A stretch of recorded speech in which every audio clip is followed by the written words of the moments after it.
I want to get, Dollar Shave Club, or, I want to sell dick pills on my show or whatever it is. And it's like, that's cool. You'll get like $11. Welcome to the On the Edge podcast with your host, Scott Groves. Hey, what's up, boys and girls? It's Scott Groves here with my old friend, Hector Sebastian. And pretty crazy, man, because Hector and I met, it had to be like 8 or 9 years ago now at Hal Elrod's very first event. We were in a mastermind for a couple of years. I think back then you definitely didn't have kids. I don't even think you were married yet. Maybe you had just started dating your girlfriend.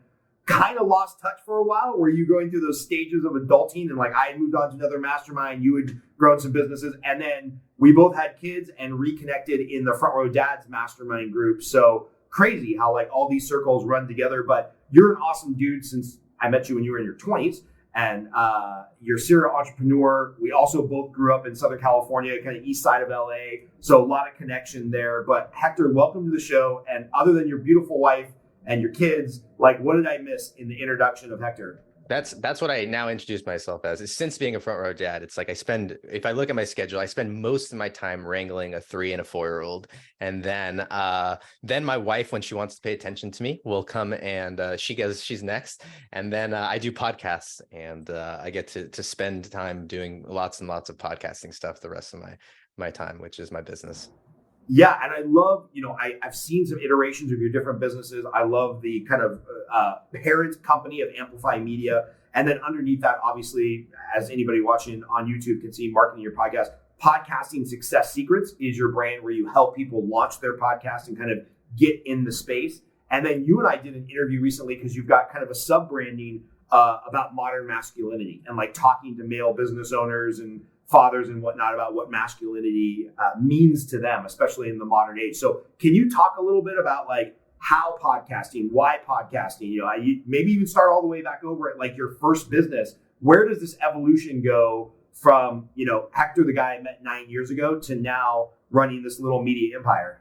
Yeah, when you're catching me literally right in the middle of a huge transition where we're starting a bunch of brands, things are rebranding, and it started actually at that mastermind that we were at. And I think that you might have been there. I think if you went to the Brazilian steakhouse, I think you were at that lunch where me, you, Stephen Christopher, there was a few other guys. Tim Rode was at that lunch. Yep. And Facebook Live had just launched or had just came out right around that time, and a few of us committed to ourselves to do a daily Facebook Live. And over that year, I think I did somewhere around 300 Facebook Lives, and just trying to find my way. I had recently met I met my girlfriend, or she was my girlfriend at the time, maybe actually fiance, and had quit my cushy sales job where I was making, way more money than any 20-something-year-old should be making, thinking that that's how it was going to be forever, and jumped into the internet marketing space and was just trying everything under the sun to make money, to pay for a wedding and, pay rent in Southern California and all the things.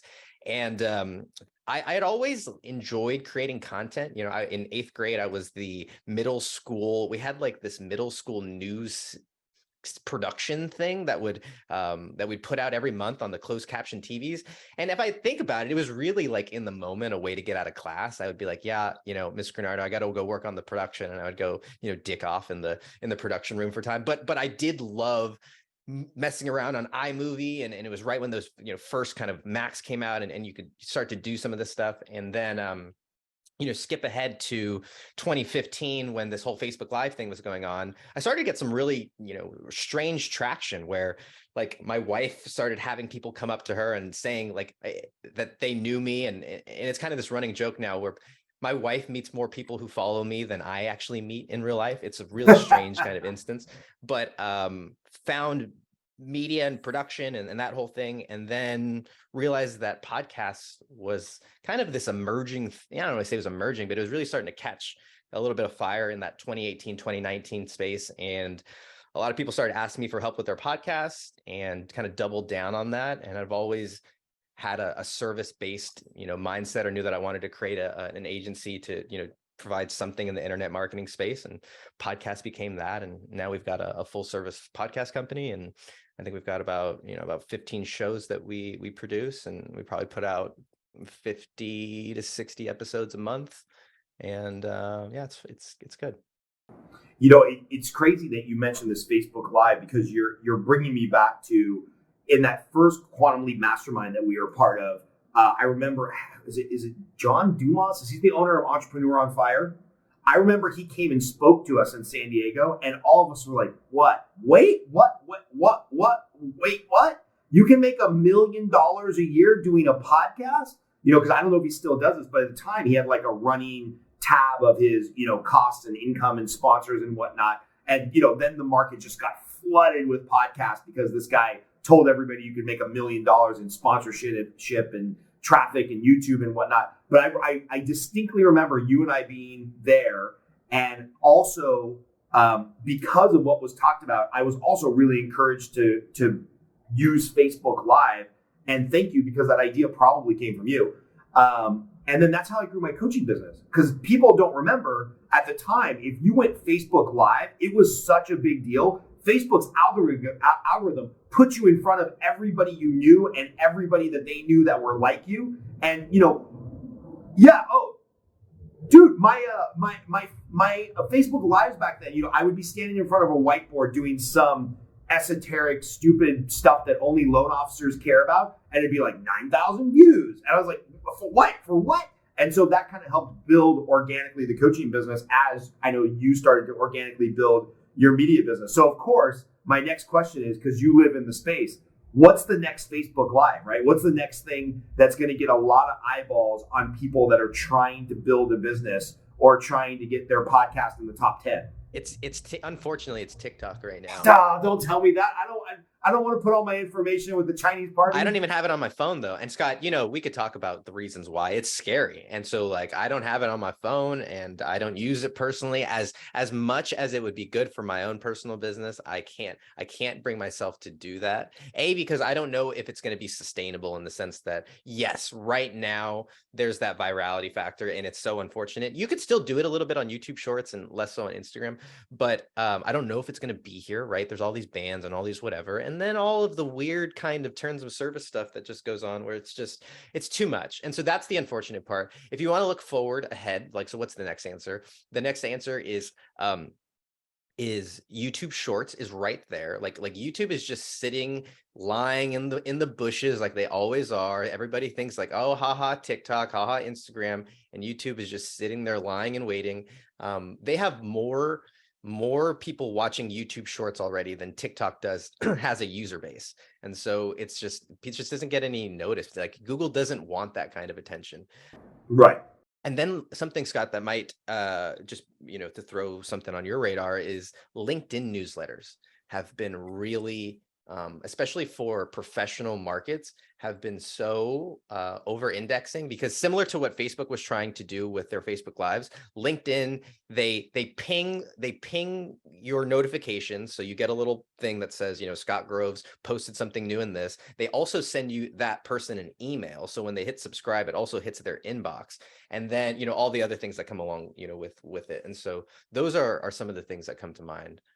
So I'm guessing LinkedIn newsletter is trying to either replace or compete with the Substacks, the Constant Contact, the MailChimp. They're like, hey, you don't even have to leave our service. Just write your company newsletter, your recipes, your mortgage advice, whatever, here in LinkedIn. And not only will we act as your server, we'll ping everybody's favorite social media network, LinkedIn, which is not anybody's favorite social media network, but they think so at LinkedIn.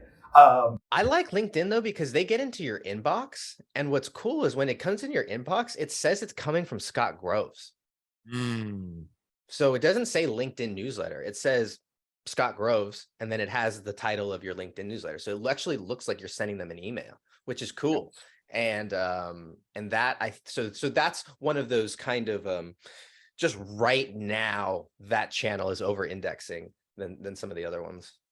Nice. I love that. And then talk a little bit, I just read an article the other day, which is good for the people that are willing to sustain the podcast. So we passed 100 episodes last year. We're in it, If I had to go back and restart the On the Edge podcast, because it's been a huge time suck, even though it's been a lot of fun, would I do it? Probably not. But now there's a little bit of a sunk cost fallacy, where it's we got the $10,000 worth of studio equipment. We've got some traction. One of the things I want to talk to you about is like building a brand and seeing if that's an intersection of us working together. So this is like a podcast / job interview. But I just read that in 2022, 80% fewer podcasts launched than in 2020 and 2021. So the flair and the excitement of the startup has that ship has sailed on podcasts. Plus, we're not in COVID anymore. Plus, people aren't locked into their house, et cetera, et cetera, et cetera. So is that exciting for you because the people that are starting or wanting to launch are more serious? Or is it like, ooh, our market share is down 80% year over year? Yeah. As a podcaster, I'm enthusiastic about that because there's actually less competition because everybody, their mom and their grandma started a podcast during COVID. And so those numbers are obviously, inflated like just so many of the other just numbers are. There's just weird numbers. And do I look at that? And because our core business is about helping people start podcasts, sure. I mean, sure. I'm like, it's not as enthusiastic, but it's not as just crazy. But there's so many positive benefits of having a podcast that aren't ever going to go away. And it's almost like in the same way that writing a book did, establish some sort of credibility or some sort of authority for people. Having a podcast, it does that same kind of thing. And what people aren't realizing is that they don't see that fruition until years later. Because a lot of times when you put out a book and you get all the adulations and all the flair and all the things, and it happens like boom when you release it. But what they don't see was maybe the 10, 5, 3 years leading up to that of writing the book, putting it off, all of that part isn't as sexy. It's that they launched the book and then you get all the dopamine, right? Right. Whereas the podcast, it's the opposite. It's this slow burn. It's like, oh, I launched a podcast. And that's almost like, I've heard it akin to telling people that you're going to start writing a book. Right. Okay. That's great. There's nothing there yet. And so people don't give it enough time for it to hit the 3, 5. Joe Rogan, by the time he got to, the Spotify deal was at like episode 1,000, right? I think he was at like 1,500.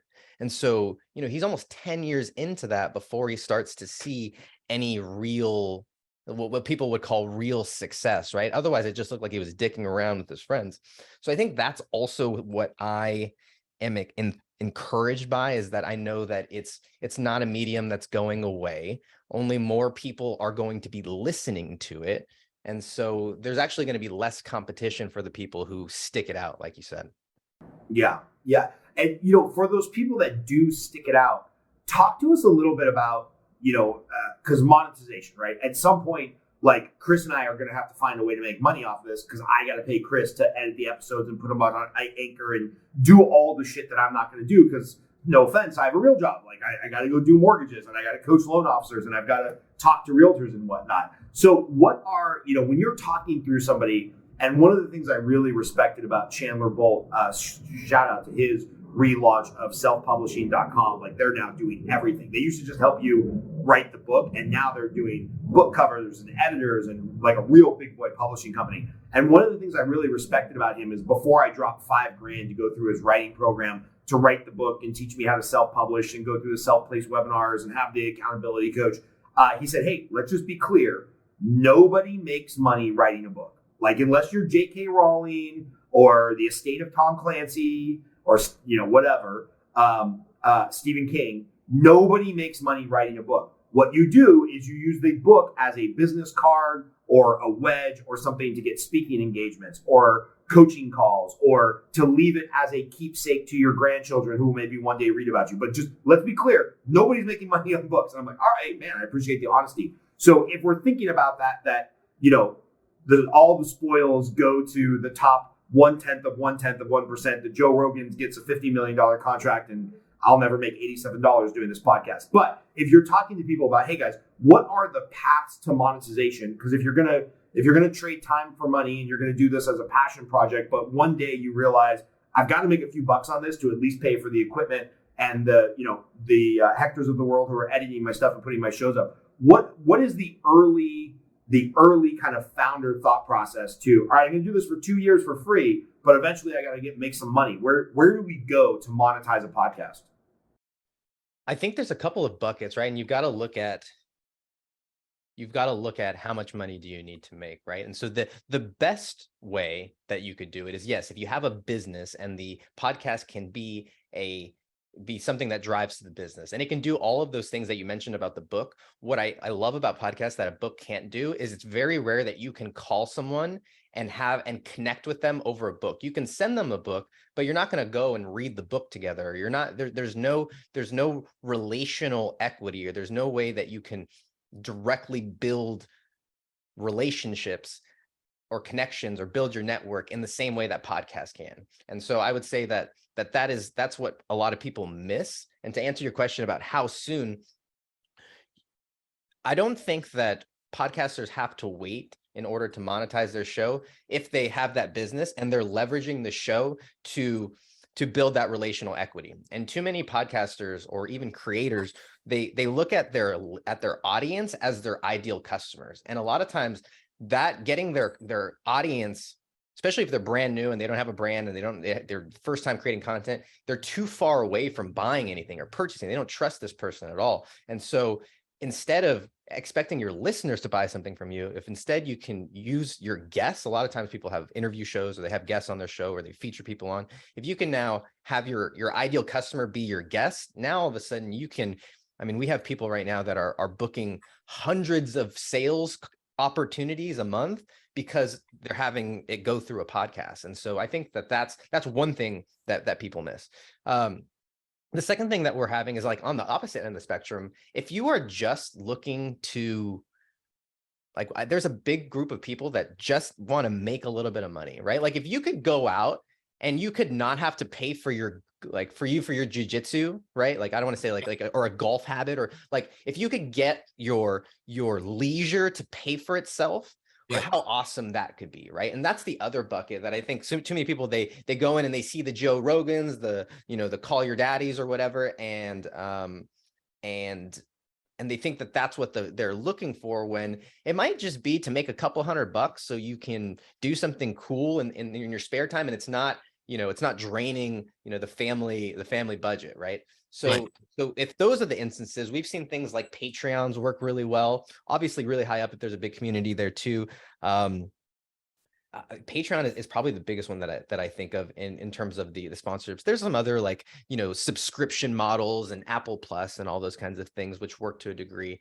But we found that Patreon, all you need is 10, 15 people giving you $5 to $10 a month. And you that's enough to pay someone in Bangladesh to edit your audio if you want, Right. Chris, we're gonna need you to move to Bangladesh, bro. This is what I'm getting out of Hector's talk. No, it's interesting though, because in my mind, because I'm more of like a libertarian, whatever, and then there's a certain type of demographic that permeates Los Angeles. I've always thought like, well, I should just keep it separate, whatnot. But what you're saying is like, hey man, lean in and spend more time interviewing realtors, interviewing loan officers, interviewing people who you might want to do business with, because it's really just a relationship building thing. And, maybe, we'll just pick a realtor, one of the guys from Beverly Hills Housewives, or one of the guys from the agency who's on Millionaire Listing, or whatever the hell it is. They're never going to take my call as a loan officer, be like, hey, I'm one of the 72 loan officers calling you to try to get your business. But if I appeal to their ego and I'm like, hey man, I've got On the Edge podcast, we're going to get you a clip that'll give you 100,000 social media views if you just post it, we'll make you look really good, we'll interview you, we'll talk about your life. Now all of a sudden I get to spend an hour and a half with them building a relationship, and then maybe at the end I close like, hey man, I'm a pretty good loan officer, you're a pretty good realtor, maybe there's a dance card for us to fill up here. That's kind of what you're talking about as far as monetizing your business through your guests.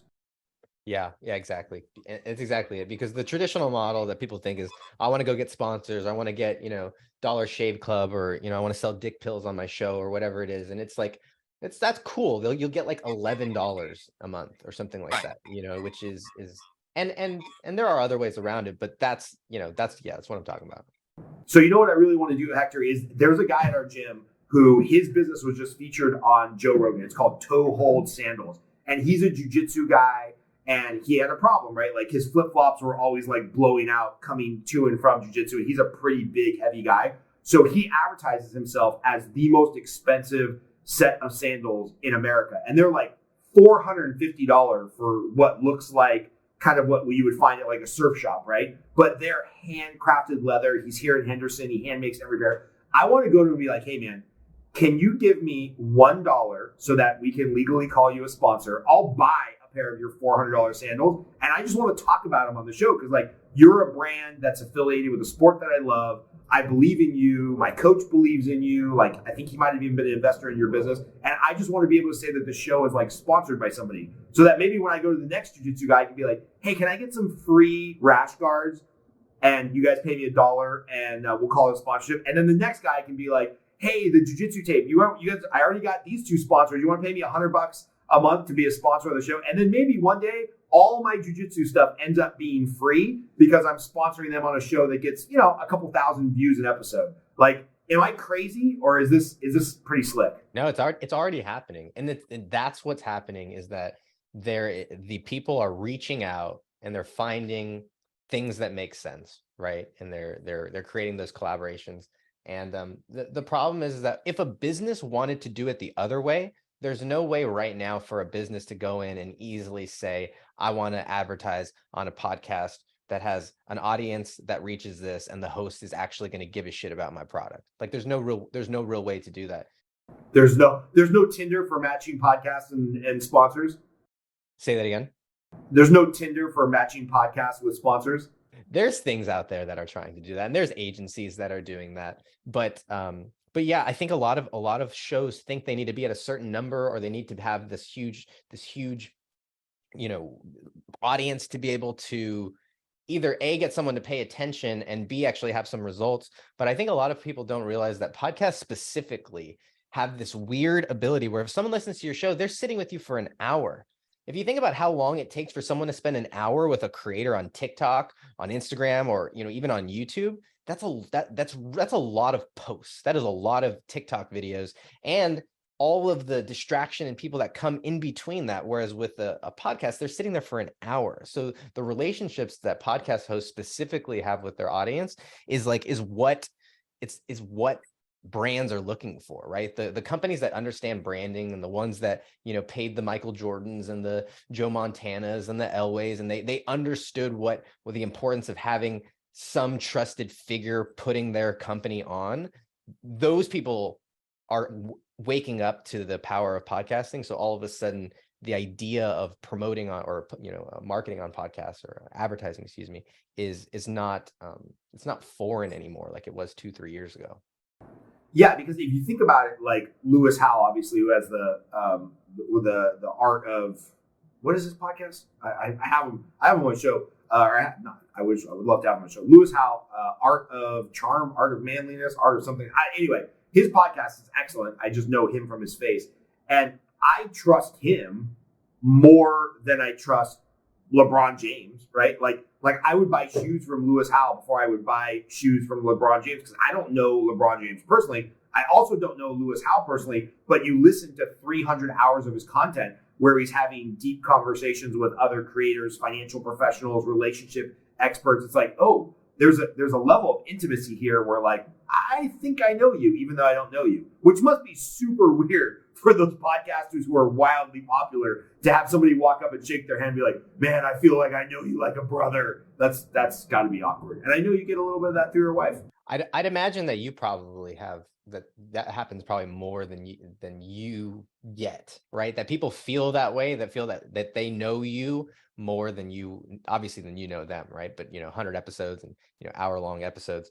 Yeah, that's what happens. And that's not, that happens also with like Twitch streaming, right? Where these kids are sitting in front of, watching people play video games for hours. It's that same kind of thing, but it's also why those people get tons of money and brand deals too. You answered the question where I took a drink. Sorry. So then let me ask you this on the podcasting side. So much of whether you're getting sponsorship or you just want to have impact because it is truly a passion project or whatever is like, I feel like Chris and I did it kind of backwards, right? Big studio, high quality stuff early, some really good guests. And then we're like, well, if we build it, it will come, right? Like Field of Dreams. And I think we missed a bunch of the launch steps to like get people engaged and get subscribers. I was looking at my Facebook algorithm the other day because once in a while I'll say, hey, do you want to boost this post or see your insights? So I like went to go see my insights on how many people are engaging with my posts and whatnot. I have thousands of more people who engage with me on Facebook and legitimately comment on my stuff. They're following me. They're interested in what I have to say. Than we have subscribers on YouTube for the podcast. And I'm like, this makes no sense that like, yeah, I post on Facebook a lot more, but like, how have I not translated, let's just call it 10,000 friends, relationships, eyeballs, coaching clients, realtors, people that see me on social.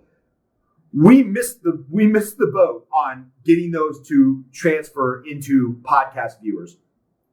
And maybe that Venn diagram's not perfect because there's a lot of people who I work with who don't want to hear my libertarian rant on homelessness in Los Angeles. I get that.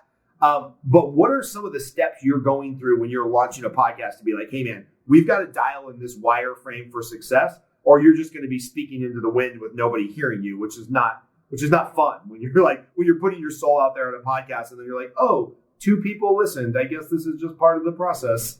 Yeah. Well, yeah. And it is part of the process, and it's also systemic because podcasts are one of the few platforms where you can't really rely on the platform to do your marketing, in the sense that if you post on YouTube, after a while, YouTube will start to promote and share your stuff to other people who might like it. Same thing with TikTok. They do that.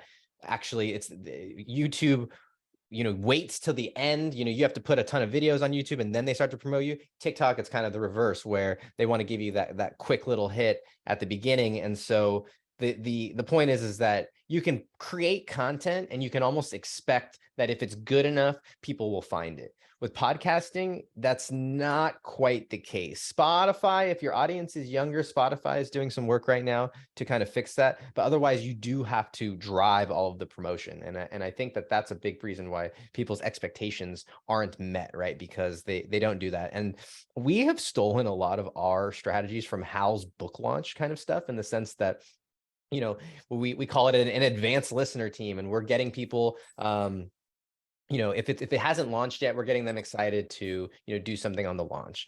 We also find that contests and giveaways are really, really helpful to be able to do that, giving people swag. There are podcast tech has kind of evolved a little bit, where you can do some cool things with contests and giveaways to get people to go and download and listen to your stuff.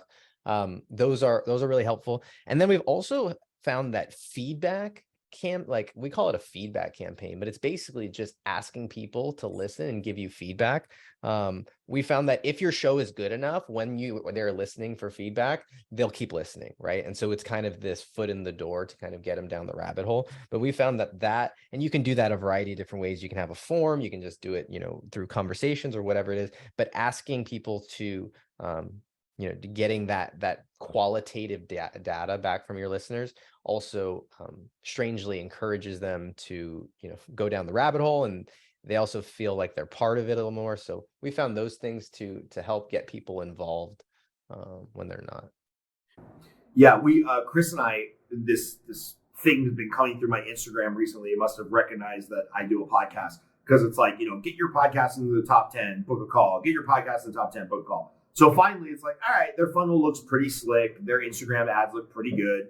I'll give it a shot. So Chris and I did an exploratory call yesterday, I think it was. We were on for about 45 minutes. And, it was kind of initial sales / consult. We'll send you the follow-up information. And if you want to give us $6,000, give us $6,000 or what, And I was appreciative that they weren't particularly pushy. I think the company's called Top 10 Podcasts or something like that. Anyway, I digress.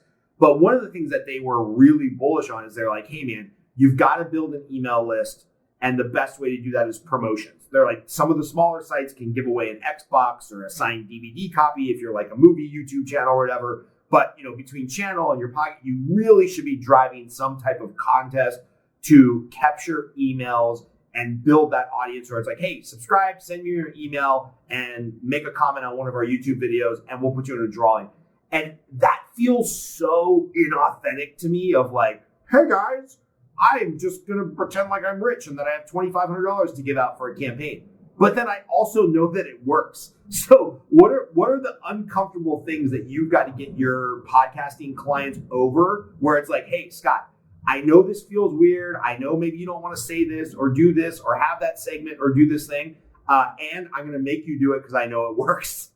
Yeah, well, it comes back to the end, right? Because, we had a really, I don't want to say it was a big show. Well, excuse me. It was a really big show that almost, how do I say this? There was a show that was doing close to 100,000 downloads a month that they essentially killed because they didn't have a way, there was no connection to revenue, right? So a lot of people were listening, but it didn't mean dick because they didn't connect it to anything.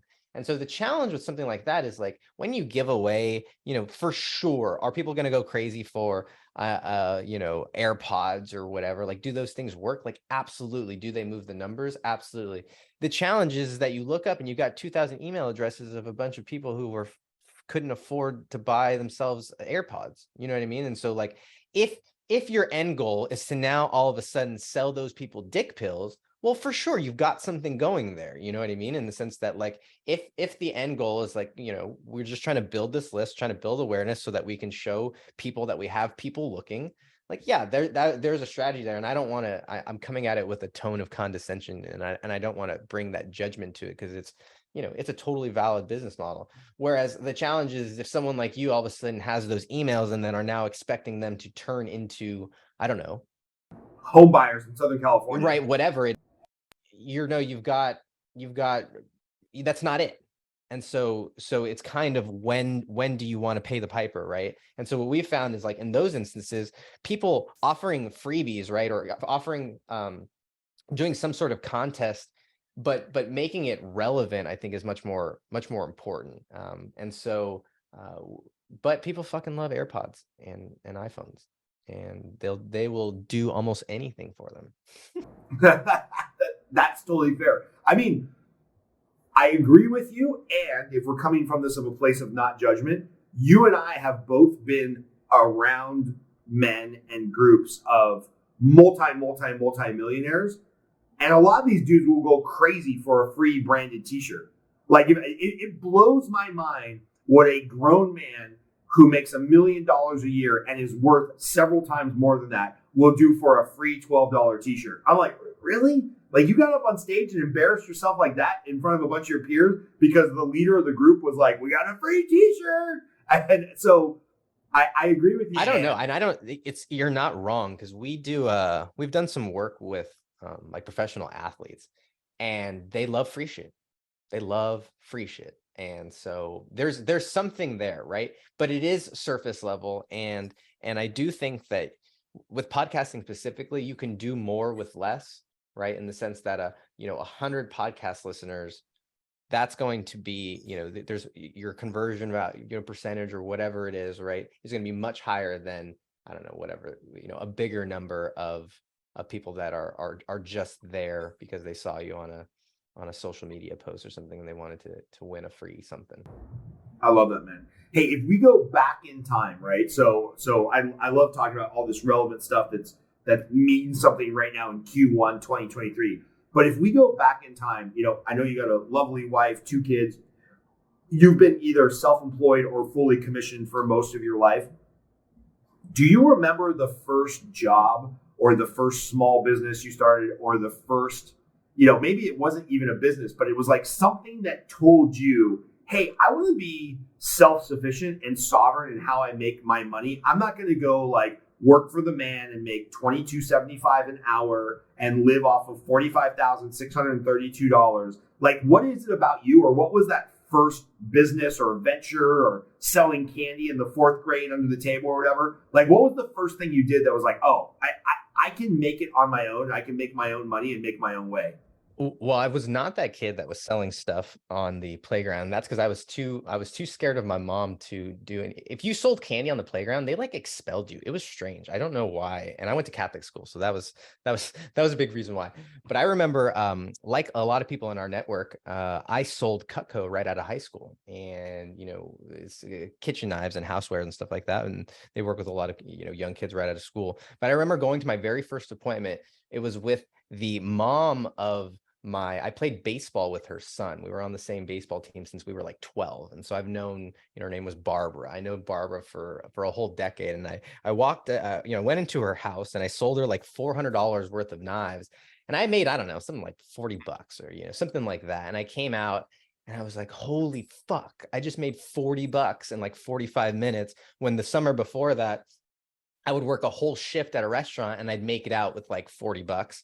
And so that light bulb moment for me was like, now, if I had known how much, pain and agony would have come along with the self-employment entrepreneurship life at that point, maybe I wouldn't have gone that route, and, it's kind of stuck to something more quote unquote stable. But I think that was the turning point for me, was like, seeing that you can create more value for yourself, specifically through sales. And that was something that was so foreign to me because, salespeople in my house were, snake oil, and they were greedy or scammy or whatever it was. And so, because I came from a very employee mindset household.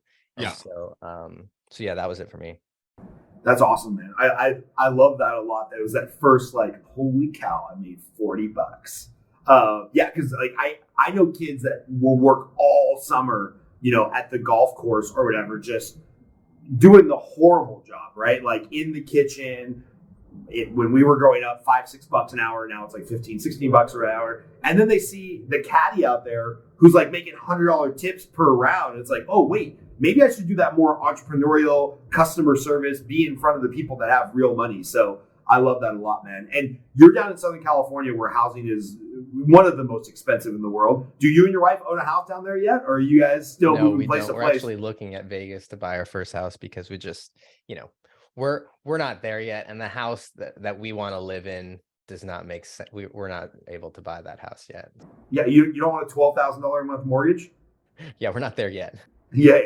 We'll get there soon. Well, when you're looking to buy in Las Vegas, I've got a realtor for you and I got a lender for you. So hit me up. What is the thing I'm forgetting to ask about the podcast journey? Like when you're going through, because the interesting thing that I find about your job is you're not just doing the editing and like the splicing and the technical stuff. You're actually the consult. You're the consultant who tells them up front, hey, this is what the plan's going to look like. This is what the time commitment's going to look like. So when I'm sure people are coming to you like locked and loaded. I want to have a podcast on being the best baker or the best baker in St. Louis and talking about cakes and interviewing other cookie entrepreneurs or whatever. So I'm sure people are fired up, and you've got to set expectations for what you guys do as a business, and that they're not going to be Joe Rogan in the second month of the podcast. So what am I forgetting to ask about the podcast journey, or the things that people need to know if they're starting? Yeah. What comes to mind is that a lot of people start a podcast around a topic and even an idea. And I think that's okay. But I think that's level one. Level two, the next level would be really thinking about it. Who's the person, and who's the type of person, or who are the types of people that are going to listen. And I look to, I try and look to other industries for models to try and bring it over. And one of my, there's a company called Pantone. They are Pantone, I think it's like 240 or 24, something like that. I should know it better, but they are like an events company for Dodger fans. And the owner, Alex, he's a great guy. And we did we collaborated on some events over the summer and stuff. But what I loved is that he came in and he created his first business, and it was for Dodger fans. And he had a very clear idea of who he was creating it for. And then because his audience was Dodger fans, he was then able to create another business that had the same customer base. And so he didn't have to start over again and creating this whole new customer base. He could just continue to build offerings to the same people, and it all built on itself. And he was able to create this ecosystem really that kind of funded and sustained itself, as opposed to the opposite, which is creating a business and service for one type of person, and then going out and finding other people and creating another business. That cultivation of the community is so is so hard that if you only have to do it once and then you can just kind of reap the benefits of that afterwards, then I think people can be, if people can be more intentional with that at the beginning, then they can reap a lot more, at the end. And so that's what we kind of look at, is who's, not what are you talking about, but who's listening to your show. And then if you know who's listening, well, why are they listening? What are they excited? Like, what gets them excited about it? And if you can kind of think through that, you can, it gives you a little bit better shot at the basket to actually get them to stick around, listen and stick around. So those are kind of the things that, the big piece that we talk about at the beginning is like audience, who's your ideal listener? I love it. Start with the end in mind. What are they going to do? What do they want to buy? What are they interested in? Because, there is a danger, and I'll admit to this up front. It's like, we started this as a passion project because we were bored during COVID, and I wanted to get some stuff off my chest when it came to like how especially LA County was responding to the pandemic. And it's all just ego. And I was like, hey, cool. It's me wanting to hear myself talk and interview other people who either disagree with me or are like-minded. And it all just came back to like my ego, my desire, my wants. And now that we're getting to a point where it's like, mortgage business is down a little bit because rates are down. My wife is like, all right, how many hours a week are you going to commit to this before there's like either revenue stream or something, or at least interview your kids on the podcast? And now I'm having to think through, all right, if we rethink this, who is the end listener? How do we pivot a little bit? How do we give them a little bit more of a formulaic episode so they know what to expect week to week? And we're thinking about this stuff now. So we might, Chris and I might just pay you for a consult to like fly up here to Vegas, do like a 2-day brainstorm or something, and like talk through this. So just I'm going to put that on my radar for a consult with Mr. Hector. I would enjoy the time. I know we could smoke some things. Perfect.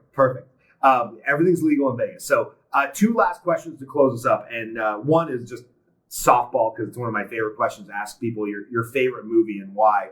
And then the other one is like, going into 2023, what trend are you most excited about? Like either for you personally and your family or in your business, like what trend, what thing that's coming up, what business conference, what like, I don't know, what things going on in your world in 2023 you're most excited about? And then what's your favorite movie and why? We'll close with those 2 questions.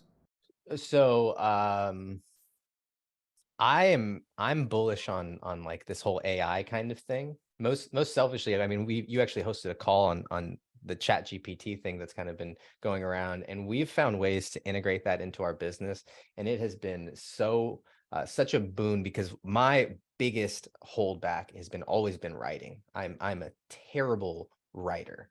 I maybe some people think I'm smart, but getting it onto paper has been so slow. And so the ability to, pump out stuff at just Mach speed I don't think that I know I haven't fully tapped into the power of that. And then what that's going to do at scale, for everybody, I think it's going to get really weird, frankly, right? There's all these kinds of AI things happening, even in video and audio. They're all kind of coalescing, and I don't think that we're seeing fully how it's going to come together, but that should be interesting. Love it. And then favorite movie and why? So favorite movie, I don't watch a whole lot of movies anymore, but if I had to say that there was one, it's Varsity Blues. I don't know if you remember it. Love that movie. I can watch that movie all day, every day. And, I haven't watched it a whole lot since I've been married, but growing up, I mean, that was the one. And the puke and rally scene in the puke and rally into the washing machine is awesome. That's just a classic. Yeah. Never ends. That's awesome, man. Well, hey, Hector, we're going to get in touch about some type of consult or kind of maybe like relaunch exercise or whatnot. So you and I are going to be in touch soon. Love you to death, man. Super happy to see where everything's going with you and your family. And let's make sure we talk soon. Yeah, likewise, man. Appreciate it.